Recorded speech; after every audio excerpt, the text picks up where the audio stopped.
Boa noite a todos. Muito bom poder sempre estar aqui. Eu sempre digo, é sempre um prazer enorme, uma honra poder fazer um estudo de espiritismo, poder vir aqui falar um pouquinho mais desses conhecimentos, dessa doutrina maravilhosa. Então é sempre muito bom. E eu digo de verdade mesmo, é uma honra poder estar aqui. E o nosso tema de hoje, nós vamos falar um pouquinho de um dos milagres de Jesus, quando teve a multiplicação dos pães, e esse milagre ele consta em dos quatro evangelhos, Marcos, João, Mateus e Lucas. E eu trouxe aqui dois momentos diferentes, que os evangelhos eles vão contar de certa forma diferente. O primeiro que eu trouxe para nós lermos juntos aqui é exatamente direto da Bíblia, no capítulo 14 do evangelho de Mateus, e isso aqui ocorre um pouco depois, quando Jesus descobre que o João Batista tinha sido decapitado, e ele então resolve se recolher, e assim, para uma solitude, se recolhe, mas a população vai atrás dele. A população, sempre muito ávida de ouvir os ensinamentos, de receber as suas curas, segue ele, e ele chega lá no local. Quando ele vê a multidão inteira seguiu ele, mesmo ele tendo tentado se retirar, e ele tem pena das pessoas, vai lá e começa a efetivar as curas daquelas pessoas necessitadas. Só que aí chega um momento, chegada a tarde, os seus discípulos aproximam dele, dizendo: o lugar é deserto, a hora já é avançada, despede a multidão para que vão pelas aldeias e comprem comida para si. E aí Jesus, porém, lhes disse: não é mister que vão, dai-lhe vós de comer. Então Jesus está instruindo eles: dá vocês algo para eles comerem. Então eles disseram: não temos aqui senão 5 pães e 2 peixes. E era uma multidão enorme. E eles falam assim: não temos aqui 5 pãezinhos e 2 peixinhos. E Jesus então fala: trazei-mos aqui. Ou seja, trazei-mos aqui, trazei esses peixes e esses pães aqui para mim, nesse momento.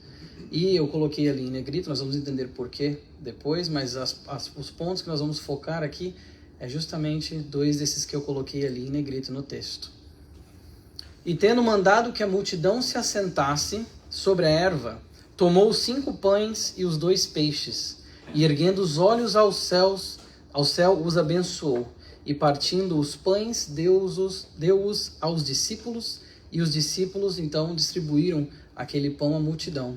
E comeram todo, saciaram-se, e levantaram dos pedaços que sobejaram 12 alcofas cheias, 12 cestos com sobras dos pães, e os que comeram foram quase 5.000 homens. Então, isso aqui consta no Evangelho de Mateus, essa passagem exatamente como ela está.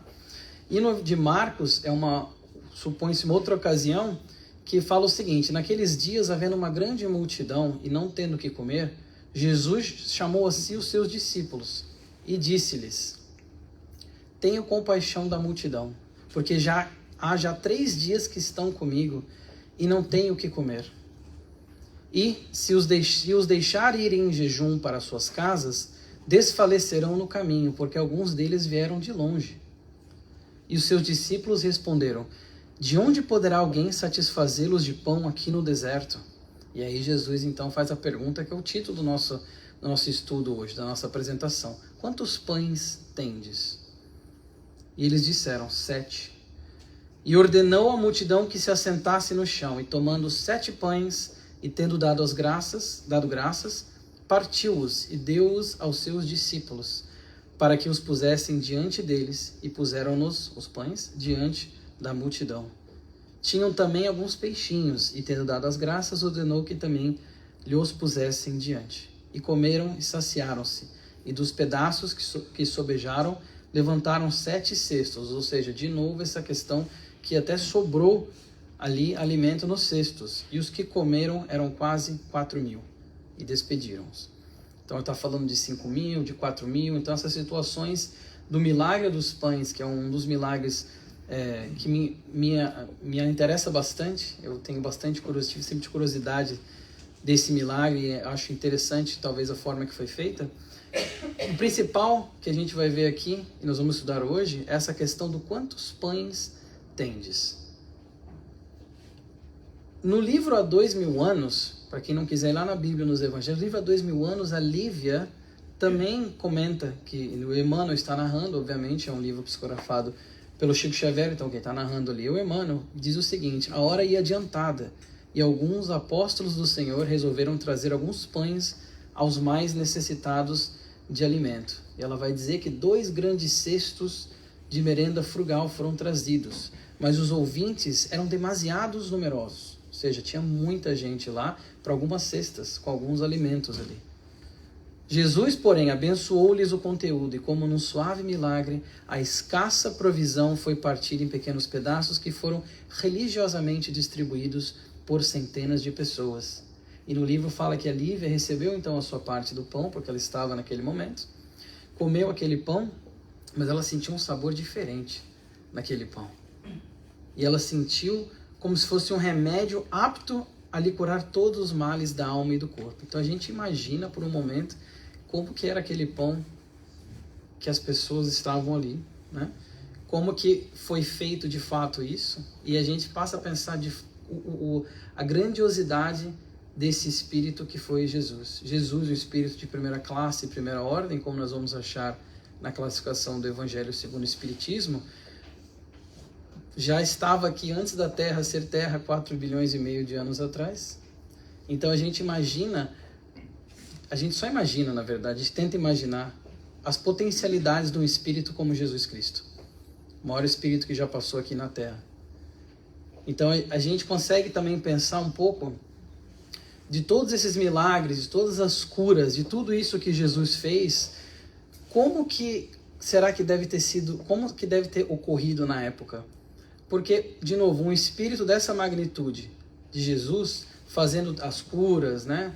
Ressuscitando, andando sobre as águas, multiplicando os pães, e cura paralítico, cura cego, fazendo tudo o que ele fez. E, na verdade, a gente pode até pensar que isso talvez seja ali a pontinha do iceberg de tudo aquilo que esse espírito conseguia fazer. E tendo isso em mente, eu me perguntei, por que ele pediu os pães, então? Será que um espírito desse, que tinha uma envergadura espiritual que a gente não consegue nem imaginar, ele precisaria de fato mesmo que fossem dados alguns pães? Ele, com todo o seu poder espiritual, será que ele não conseguiria aglutinar ali os fluidos, que é, na verdade, a transformação, né, a criação, a transformação daqueles fluidos, a aglutinação daquilo, e ter feito os pães? Mas ele pergunta quantos pães eles têm.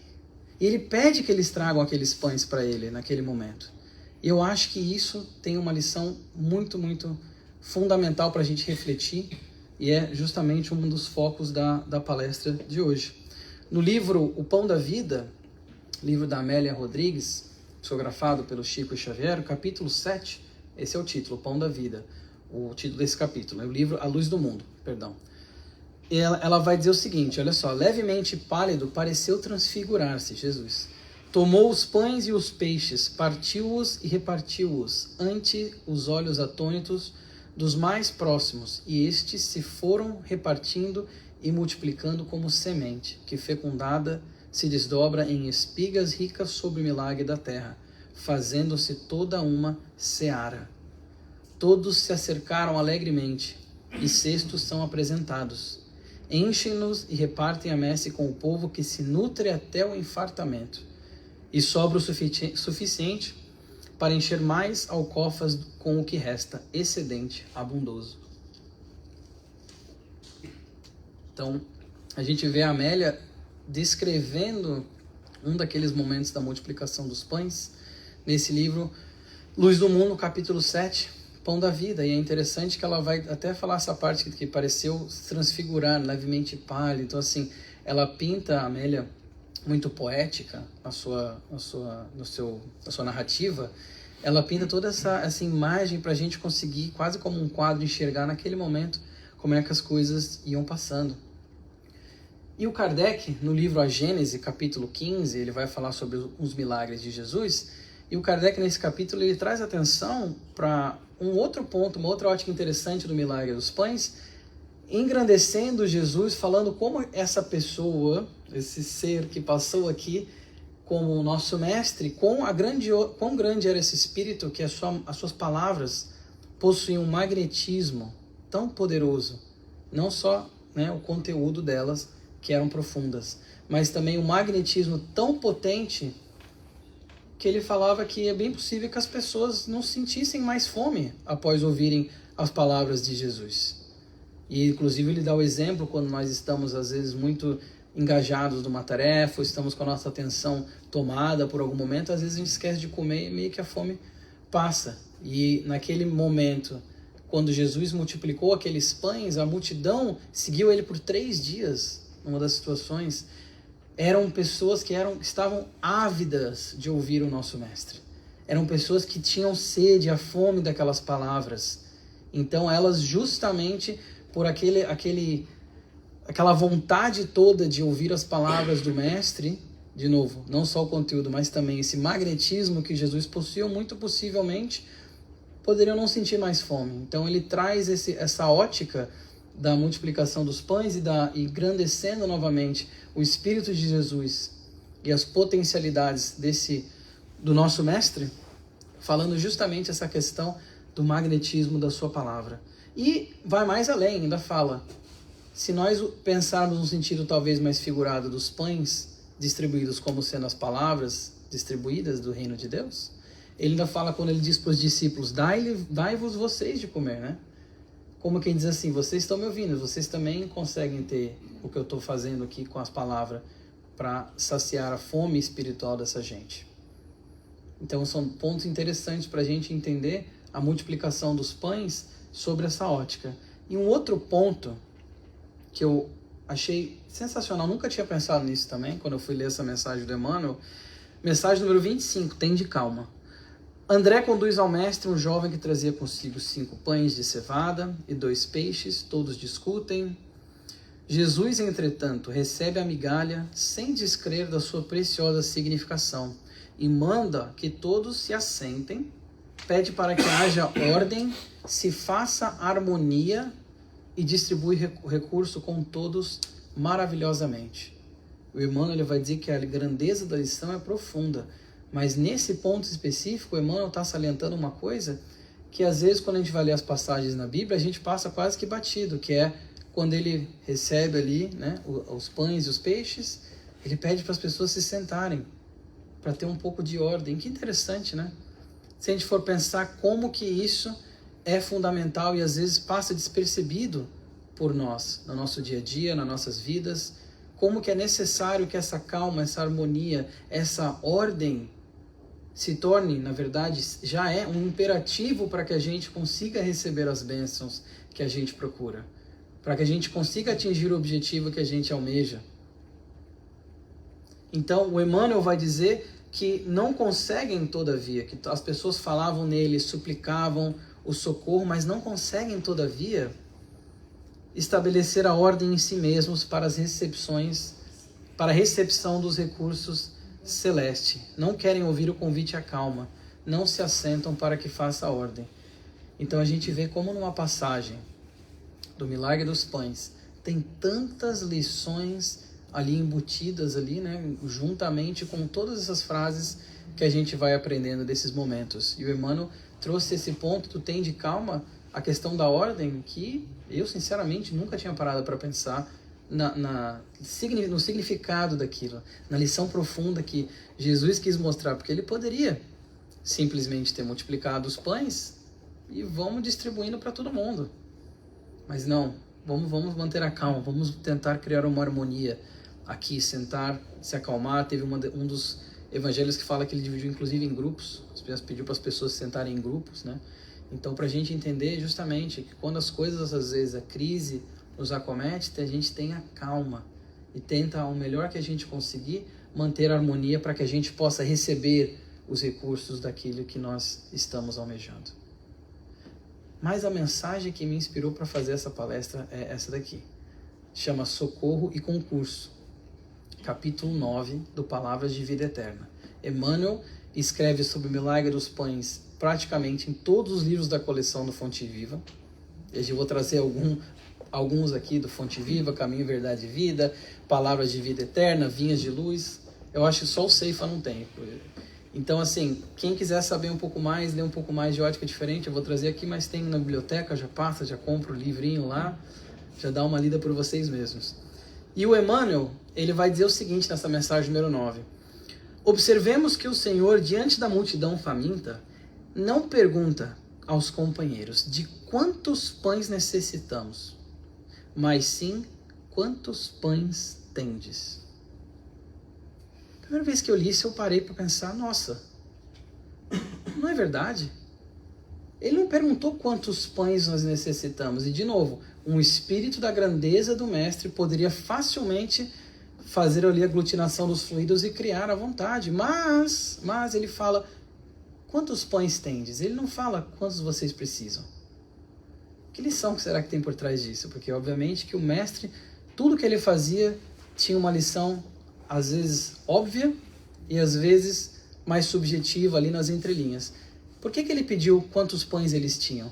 Se ele sabia que uma multidão olhando de 4, 5 mil pessoas, ele tinha certeza, ainda mais quando teve aqueles 3 dias que eles acompanhavam ele tinha certeza, obviamente, que não tinham trazido pães para 5 mil pessoas durante 3 dias. 15 mil pães, 15 mil bocas para ser alimentadas, se fizer 5 mil por 3 dias. Ele sabia, mas ele ainda assim pergunta, quantos pães tendes?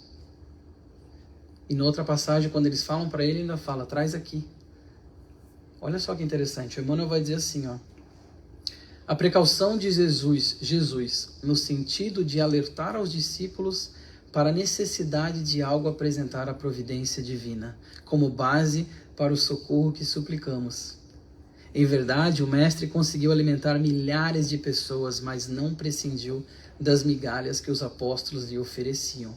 E não porque Jesus não conseguia, mas porque ele queria novamente passar uma lição para as pessoas que lá se encontravam, para os apóstolos e para todos aqueles que receberam o concurso. Não adianta solicitar, o Emmanuel vai dizer, as bênçãos do pão, imobilizando os braços no gelo da preguiça. Como é de todo impróprio rogar aos talentos do amor, calcinando o coração no fogo do ódio. Contudo, para isso, é necessário lhe ofereças os recursos que já conseguiste amontoar em ti mesmo, para a extensão do progresso e para a vitória do bem. Não te esqueças, pois, de que no auxílio aos outros não prescindirá o Senhor do auxílio, pequenino embora, que deve encontrar em ti. Olha que mensagem linda. Olha que mensagem linda que o Emmanuel nos traz. E como é rica de conteúdo que a gente aplica. Socorro e concurso. A gente precisando fornecer algo para que a gente receba.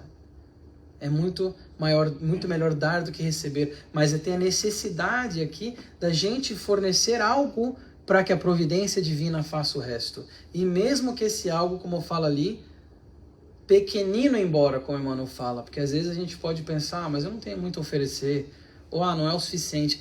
Pequenino embora vai ser fundamental para que as bênçãos sejam derramadas sobre nós. Para que as nossas bênçãos que a gente procura, de fato a gente consiga encontrar. E foi essa mensagem, quando eu li, eu falei, vou fazer uma palestra sobre isso aí. E vai se chamar Quantos Pães Tendes, e não Quantos Pães Necessitamos, porque essa foi a mensagem principal.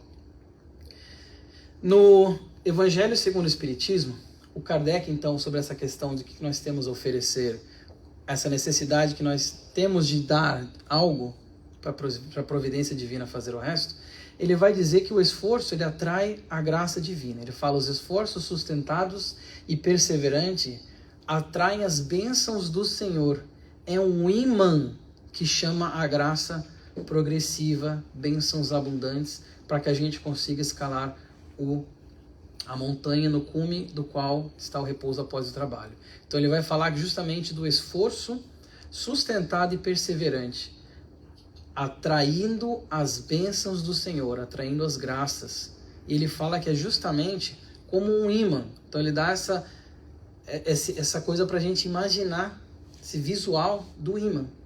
Como esse esforço e a perseverança sendo imãs, esse imã que vai atrair a bênção e a graça divina. Mas nós temos que colocar o nosso esforço, nós temos que colocar o nosso suor, nós temos que dar algo, fornecer algo. E ele ainda vai falar sobre a metáfora do campo, nesse mesmo capítulo, quando ele fala que é mais ou menos a necessidade do esforço pessoal para receber as graças divinas, é mais ou menos como o campo, que a gente recebe do nosso Pai um campo.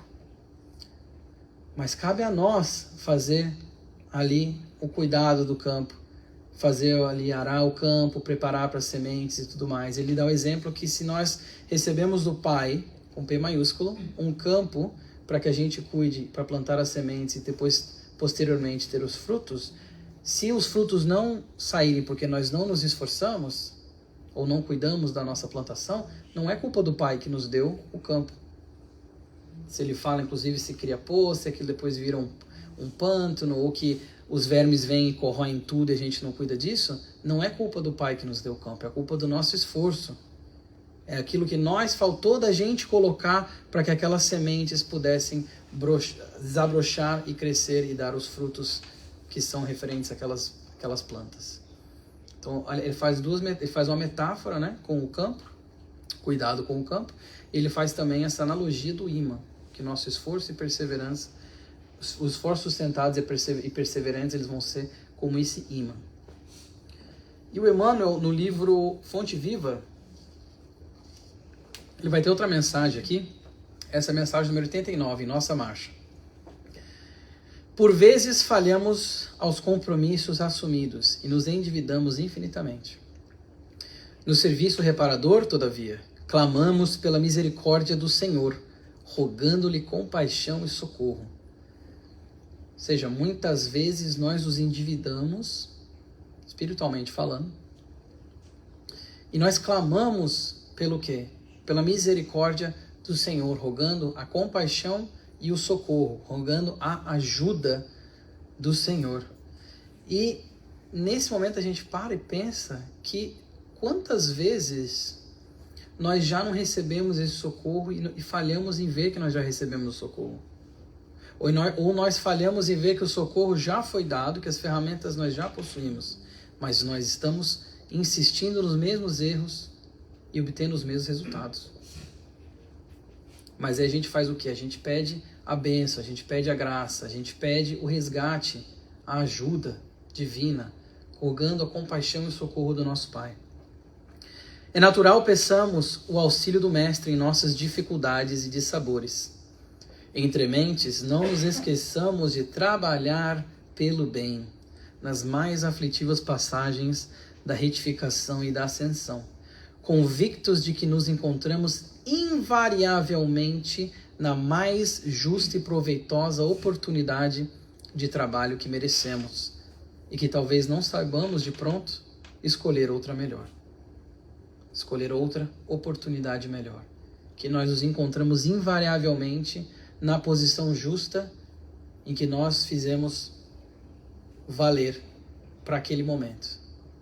E que, na verdade, a gente muitas vezes pede as coisas, mas a gente não sabe de fato o que a gente precisa.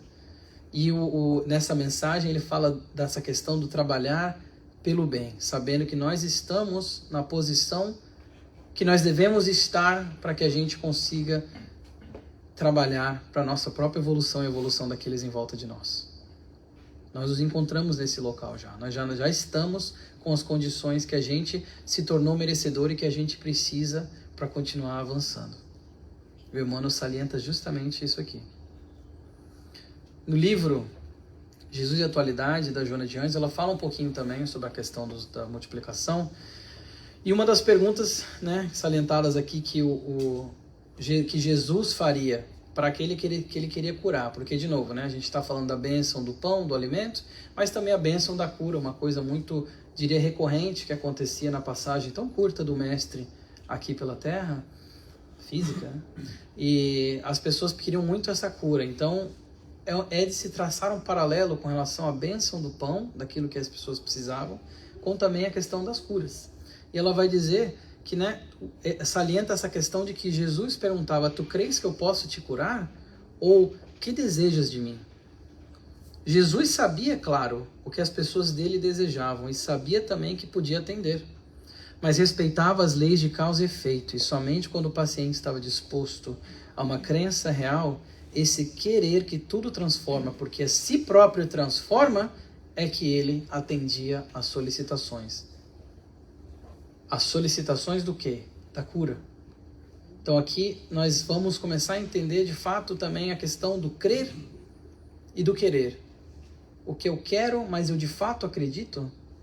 E quantas pessoas não passaram no Mestre? Nós temos, né, inúmeros autores que vão nos mencionar isso, de passagens assim, de pessoas que queriam seguir o Mestre e não, por algum motivo ou outro não conseguiam. Por elas próprias, na verdade, não pelo Mestre. Outras que queriam a cura, mas não eram alcançadas, porque Jesus não era, como tem alguns autores que falam, ele não saía distribuindo a cura assim. Ele vinha e falava primeiramente, falava da palavra, falava das pessoas, fazia suas exortações e tudo mais. Tem pessoas que naquele momento já saíam, nem queriam saber mais. E outras que queriam ser curadas, mas não acreditavam de fato naquela pessoa, naquele homem que ali se encontrava, não acreditavam nas palavras dele, mas queriam benefício para elas próprias. E essas pessoas, certamente Jesus obedecendo a lei de causa e efeito, as pessoas não foram curadas. E passaram anônimas, então, que nós nem sabemos. Falando então das curas, tem a questão do paralítico. Eu tirei isso aqui do Primícias do Reino, mas tem vários autores que mencionam essa questão da cura do paralítico. O Kair Bar Schutel, por exemplo, fala que ele tinha 38 anos que ele era paralítico, né? Paraplégico, talvez, hoje em dia. E 38 anos de uma expiação forte e passando por aquelas dificuldades. E quando ele vem para ser curado por Jesus, ele estava numa situação em que as pessoas tinham que auxiliá-lo a descer numa cama tosca ali com uma corda para que ele pudesse se banhar nas águas, porque as águas era que eles achavam que fazia as curas, dependendo, né, da força da água, da maré e tudo mais, era a crença que eles tinham de que iriam ser curados, até hoje, né? E ele então descia ali, ele foi falar com o mestre, foi dizer, poxa, mas uma das coisas que ele comentou foi que as pessoas não têm quem me leve para as águas, não tem quem me leve aqui para me ajudar. E ele foi buscar cura, porque ele tinha ouvido já que esse homem estava curando as pessoas. E no livro Primícias do Reino, a Amélia Rodrigues vai nos falar, esse é o capítulo 7, ela vai nos falar justamente do paralítico. E quando ele chega lá, Jesus fala para ele assim, Natanael ben Elias, creis que eu posso te curar? Sim, creio, o paralítico fala. E aí, alguns segundos depois, peraí, Senhor, como sabes o meu nome? Conheces-me? Olha que interessante essa troca de palavras, né? Ele vem pedir a cura, Jesus fala o nome dele, você crê? Eu creio. Mas peraí, como é que você sabe meu nome? Eu acabei de te conhecer. Eu fico imaginando a cabeça dele naquele momento. E aí Jesus fala para ele, sim, eu te conheço desde sempre. Sou o bom pastor que conhece todas as ovelhas que o Pai me confiou. Olha que lindo. Então, óbvio que Jesus conhecia o Natanael ben Elias, conhecia as dificuldades que ele possuía, conhecia o que ele queria dizer, o que ele estava ali buscando. E respeitando a lei de causa e efeito, foi lá e curou então, ainda falou, toma a sua cama e vá. E ele levantou e foi andando com as pernas e foi embora. E depois a gente vai ver também o que acontece com ele. Eu vou comentar mais à frente também um pouquinho sobre isso, mas a gente vê o principal daqui, de como Jesus, né, com esse poder que ele tinha, conseguia perscrutar as pessoas, a alma das pessoas. Ele sabia de cada um. Ele fala, é o bom pastor que o Pai confiou as ovelhas, é óbvio que ele conhece. Então, se ele concedeu a cura a Natanael ali, era por algum motivo que ele já poderia receber a cura, sim. E, né, a gente fica pensando, por que outros não foram curados? Porque foram muitos que pediram. Talvez por vários motivos, mas naquele momento o paralítico foi curado. No livro Pão Nosso, falando então da questão da fé, a questão da cura, a questão da bênção, no livro Pão Nosso, no capítulo 9, chamado Homens de Fé, o Emmanuel vai dizer assim, ó, é interessante verificar que o mestre destaca entre todos os discípulos aquele que lhe ouve os ensinamentos e os pratica. Daí se conclui que os homens de fé não são aqueles apenas palavrosos e entusiastas, mas os que são portadores igualmente da atenção e da boa vontade perante as lições de Jesus, examinando-lhes o conteúdo espiritual para trabalho de aplicação no esforço diário. Não é só a fé das palavras, não é só o esforço no papel, é um esforço diário. Não é só quando a gente está aqui no Centro Espírita também. Quando a gente está lá fora, nas 23 horas que a gente está lá fora, nas terças-feiras e 24 horas todos os outros dias. É nisso. E ele fala justamente como o mestre destaca aquele que ouve os ensinamentos, mas que o quê? Absorve o conteúdo e pratica. Não só aqueles que vão ouvir e depois vão lá falar com uma eloquência maravilhosa, mas que não aplicam tudo aquilo que pregam. Então, para a gente se atentar justamente a isso. E no pedir e receber, montando aqui esse estudo, eu pensei em algumas perguntas para fazer e cada um pode responder para si mesmo, na sua própria mente. Quantas vezes nós pedimos, rogamos, imploramos, oramos, mas não fornecemos nada em retorno daquilo que a gente pede?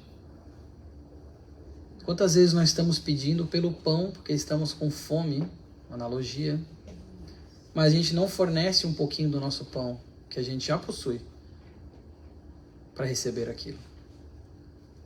Quantas vezes nós pedimos, nós fornecemos de fato até o pão ali, mas a gente não recebe nada em troca. Ou a gente não recebe aquilo que nós estamos procurando, aquilo que nós estamos almejando através da nossa oração, ou daquela oração, daquele pedido. A gente pede, a gente até fornece, mas a gente não recebe.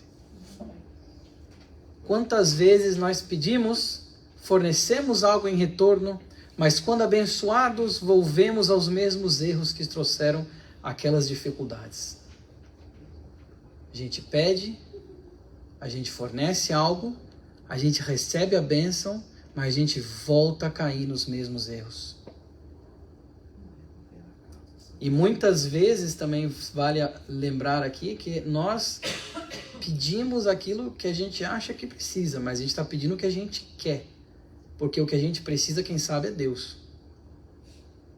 A gente não sabe o que de fato a gente precisa. A gente acha que a gente não precisa, às vezes, de uma dose de dor, de um remédio da dor. Mas a gente precisa. Então fica o questionamento, e até lembrando a questão do paralítico que eu ia comentar, que depois discorre-se que ele é curado e a Amélia vai dizer que ele vai comentar da cura que ele recebeu entre mulheres infelizes e homens embriagados. Então ele imagina como que Jesus queria que ele fosse talvez para um momento diferente, tivesse um rumo diferente, ele volta a os mesmos erros, as mesmas coisas que levaram ele a uma expiação que ele estava passando naquela encarnação. Inclusive depois tem uma conversa em que Jesus chora e Pedro vem falar com ele e tudo mais. Então, para a gente pensar justamente quando que nós pedimos, se nós estamos ofertando algo, e mesmo assim se a gente não recebe, para que a gente não perca aquilo que falou no Caminho, Verdade e Vida, a calma, a harmonia, a ordem. Porque a gente precisa disso. E no Vinha de Luz, na mensagem número 91, Migalha e Multidão, o Emmanuel vai dizer assim, ó: ante o quadro da legião de famintos, qualquer homem experimentaria invencível desânimo, considerando a migalha de 5 pães e 2 peixes, perante uma multidão inteira. Mas Jesus emprega o imenso poder da bondade e consegue alimentar a todos sobejamente. Muitos aprendizes recuam ante a extensão da tarefa. Entretanto, se o servidor fiel caminha para o Senhor, a migalha de suas luzes é imediatamente suprida pelo milagre da multiplicação, de vez que Jesus, considerando a oferta espontânea, abençoar-lhe-á o patrimônio pequenino, permitindo-lhe nutrir verdadeiras multidões de necessitados. Outra mensagem muito bela do Emmanuel. em que ele vai mostrar justamente como essa multiplicação dos pães, como sendo um símbolo profundo do poder de amor e da fé quando aliados à ação dedicada. Do amor e da fé quando aliados à ação dedicada. Aquela ação de sentar, de ter calma, de oferecer os pães para que eles fossem multiplicados. O Emmanuel salienta justamente isso. É imprescindível, no entanto, não duvidar de nossas possibilidades mínimas no bem. Nossas migalhas da boa vontade, na disposição de servir santamente, quando conduzidas ao Cristo, valem mais que toda a multidão de males do mundo. Olha que coisa maravilhosa. Sublinhando, então, quão essencial é a gente ter a migalha da boa vontade, a migalha do esforço, e obviamente que ele está falando migalha, para que a gente não se atemorize achando que nós não temos o suficiente. Ah, mas eu só tenho um pouquinho. Tudo bem, é a migalha. É isso mesmo que é o necessário. Pode usar essa migalha, pode doar essa migalha, que com isso, com essa migalha, que ele fala aqui que o pequeno se transforma em grande pelo amparo do Cristo. Olha como Emmanuel nos inspira, então, a refletir sobre a multiplicação dos pães, a refletir sobre como que algo tem que ser fornecido para que aquela graça seja dada. Na mensagem número 133, que tendes, é o nome dessa mensagem.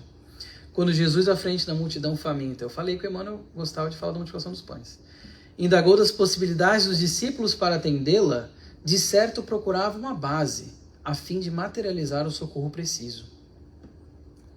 Quantos pães tendes? A pergunta denuncia a necessidade de algum concurso para o serviço da multidão. Da multiplicação, exato. Quantos pães tendes? Justamente de ter uma base, de ter algo para que se possa utilizar. A imagem compele-nos a meditar quanto ao impositivo de nossa cooperação, para que o celeste benfeitor nos felicite com os seus dons de vida abundante. Ele vai dizer que muitos ainda esperam um milagre para que lhes sacie a fome e a sede de paz nos corações, mas a voz do Mestre continua ressoando no monte inesquecível. Que tendes? Que tendes a fornecer? Poderá o Cristo, ele continua na mesma mensagem, edificar o santuário da felicidade em nós e para nós, se não puder contar com os alicerces da boa vontade em nosso coração?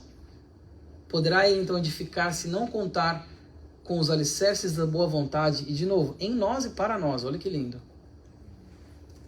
Muitos esperam, como eu falei, o milagre da manifestação do Senhor, a fim de que lhes sacie a fome de paz. Mas a voz do Mestre no monte continua ressoando. Que tendes? Infinita é a bondade de Deus. Todavia, algo deve surgir do nosso eu em nosso favor. E ele termina dizendo assim: em qualquer terreno das nossas realizações para a vida mais alta, apresentemos algumas migalhas de esforço próprio e estejamos convictos de que o Senhor fará o resto. Uma semana iluminada a todos nós. Muito obrigado.